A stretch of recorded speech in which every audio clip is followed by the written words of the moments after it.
Hello दोस्तों। तो आज अपन पढ़ेंगे इंग्लिश में टेंसेस के बारे में। डायरेक्ट थियरी पे नहीं जाते हुए अपन क्वेश्चंस के साथ थियरी करेंगे ताकि आपके एग्जाम में इजियर हो जाए। तो सबसे पहले अपन जानते हैं कि टेंस होता क्या है। टेंस क्रिया के अलग अलग रूपों के परिवर्तन के बारे में बताना ही टेंस कहलाता है। और जो टेंस होता है वो 3 प्रकार का होता है।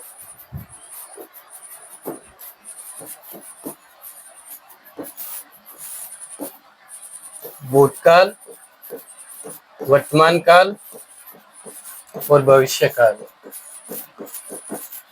जिसको अपन इंग्लिश में कहते हैं पास्ट टेंस, प्रेजेंट टेंस और फ्यूचर टेंस। और ये फिर से इन तीनों को अपन 4 में डिवाइड करते हैं। सिंपल, कॉन्टिन्यूअस, परफेक्ट और परफेक्ट कॉन्टिन्यूअस। ये जो पास्ट, प्रेजेंट और फ्यूचर टेंस है ये और 4 चीजों में डिवाइड होता है, जो कि होता है सिंपल, कॉन्टिन्यूअस, परफेक्ट और परफेक्ट कॉन्टिन्यूअस। अब जो सिंपल टेंस है उसमें होता है वर्ब की फर्स्ट फॉर्म, जो कि क्रिया की पहली फॉर्म के साथ ई और ईएस का इस्तेमाल होता है, तो वो कहलाता है सिंपल टेंस।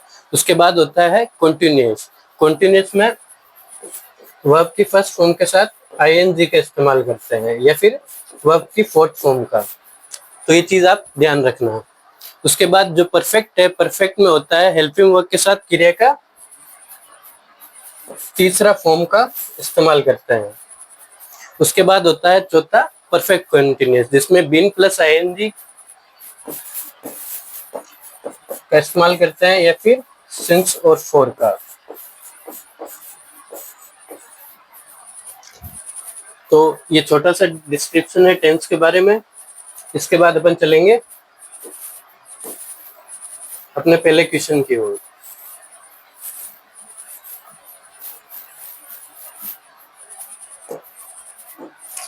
तो अपना पहला क्वेश्चन है Mahesh has just dash dash out.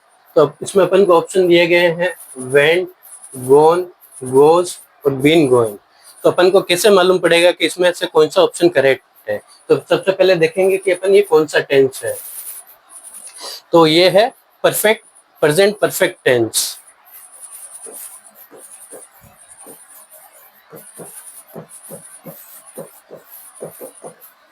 और ये अपन को कैसे पता चला? जस्ट से, क्योंकि जस्ट जो है वो है टाइम वर्ड। इसमें होते हैं जैसे प्रेजेंट परफेक्ट टेंस के एग्जांपल जैसे बताते, जैसे कि होता है just, just now, recently, lately. ये सब होते हैं प्रेजेंट परफेक्ट टेंस। इसमें हैज या हैव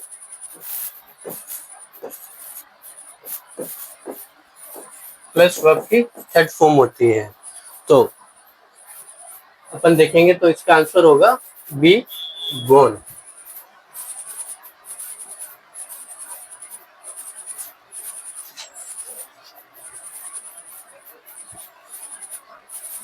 अब अपन चलते हैं अपने अगले क्वेश्चन की तरह, जो कि है हिज ब्रदर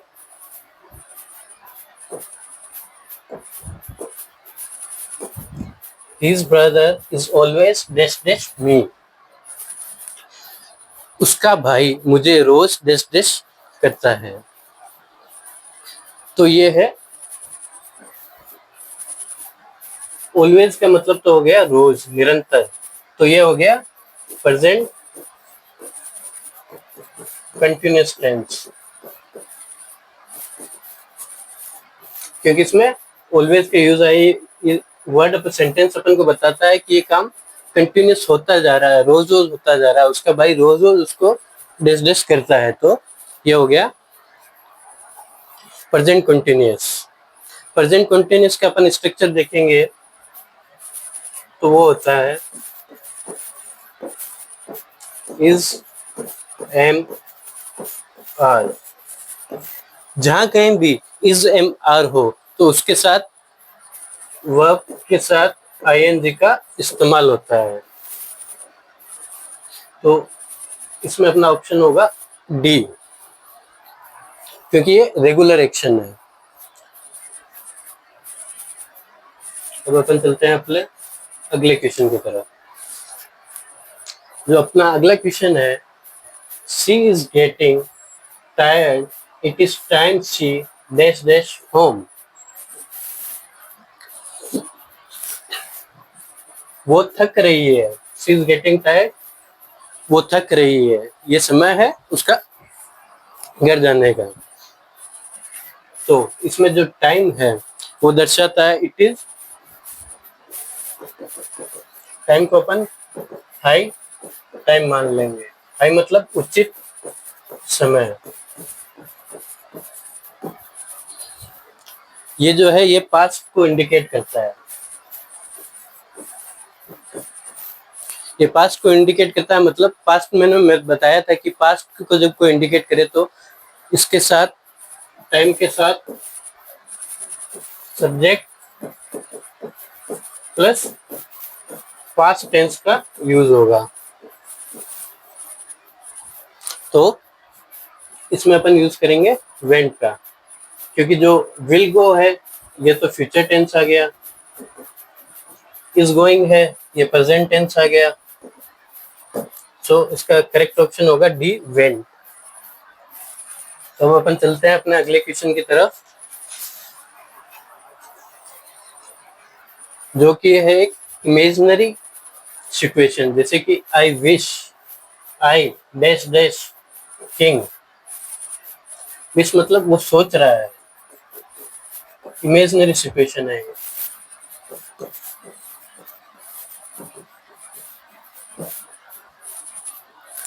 तो जो इमेजिनरी सिचुएशन कौन कौन सी होती है वो मैं बता देता हूँ आपको। I wish, would that, if. तो जब भी इमेजिनरी सिचुएशंस होती है तो उसमें इमेजिनरी सिचुएशन के साथ सब्जेक्ट प्लस पास्ट टेंस का इस्तेमाल होता है।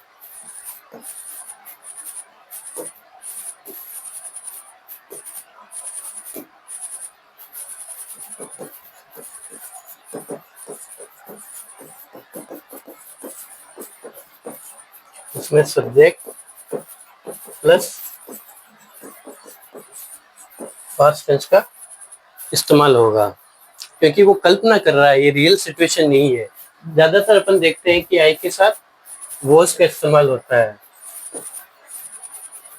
पर जब बात इमेजिनरी सिचुएशन की आती है तब अपन आई के साथ वॉज का ना इस्तेमाल करके वर का इस्तेमाल करते हैं। तो इसमें इसका ऑप्शन होगा D, I wish I were king. Was क्यों इस्तेमाल नहीं किया, क्योंकि ये इमेजिनरी सिचुएशन है। अगर ये इमेजिनरी सिचुएशन नहीं होती तो अपन वॉज का इस्तेमाल करते हैं। तब अपन चलते हैं अपने अगले क्वेश्चन की तरफ, जो कि है at last I dash dash for my efforts. तो मैंने आपको इतना कुछ बताया, एक बार आप सोचने की कोशिश करो।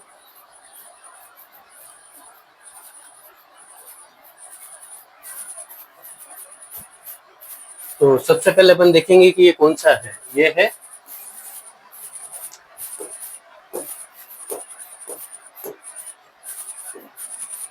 Past tense. तो चारों ऑप्शन देखते हैं अपन। विल बी रिवार्डेड ये हो गया फ्यूचर,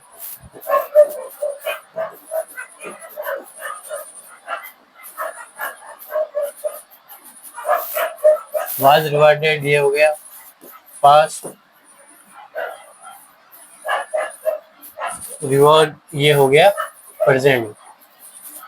तो जैसा कि अपन ने पहले देखा था कि अगर सिचुएशन इमेजिनरी नहीं हो तो अपन आई के साथ वॉज का इस्तेमाल करते हैं। और ये जो क्वेश्चन है इसमें अपन को क्लियरली दिख रहा है कि ये पास्ट टेंस का है। तो इसका ऑप्शन होगा बी, वॉज रिवार्डेड। तो अब अपन चलते हैं अपने अगले क्वेश्चन की तरफ,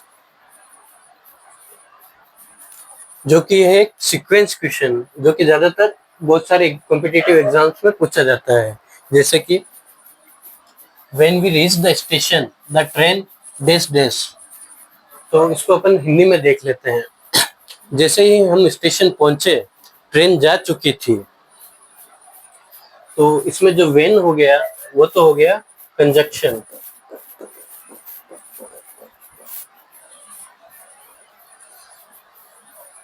और जो रीच्ड है ये बता रहा है अपन को, ये भूतकाल,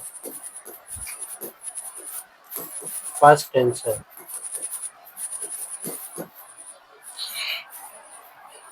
इस क्वेश्चन में अपन देख रहे हैं कि जब मैं स्टेशन पहुंचा, ट्रेन जा चुकी थी, मतलब ये अपन को अतीत के बारे में बता रहा है, मतलब पास्ट के भी पास्ट के बारे में बता रहा है। तो ये हो गया पास्ट परफेक्ट टेंस। क्यों पास्ट परफेक्ट टेंस हो गया? क्योंकि ये अतीत के भी अतीत,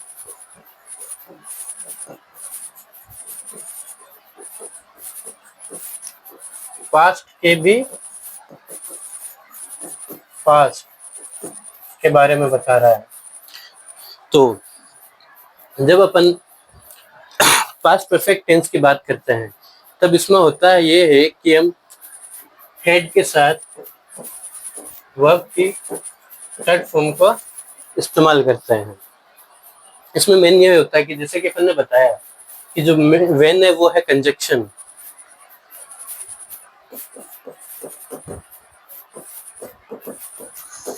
तो इसमें ये होता है जो मेन क्लोज होता है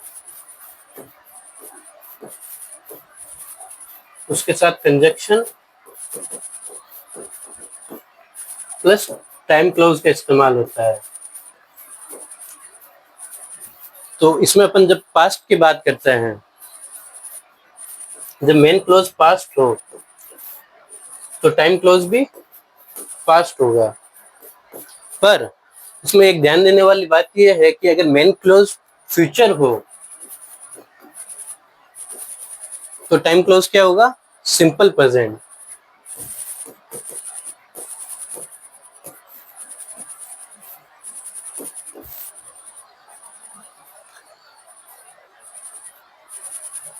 तो जैसे कि अपने क्वेश्चन में जो मेन क्लोज है रीज, वो है पास्ट, तो इसमें जो टाइम क्लोज होगा वो भी पास्ट ही होगा। तो अपना आंसर होगा हैड गॉन। जैसा कि अपन ने देखा था, हैज और हैव के साथ वर्ब की थर्ड फॉर्म का इस्तेमाल किया जाता है। तो धन्यवाद दोस्तों, आज अपन इतना ही पढ़ेंगे।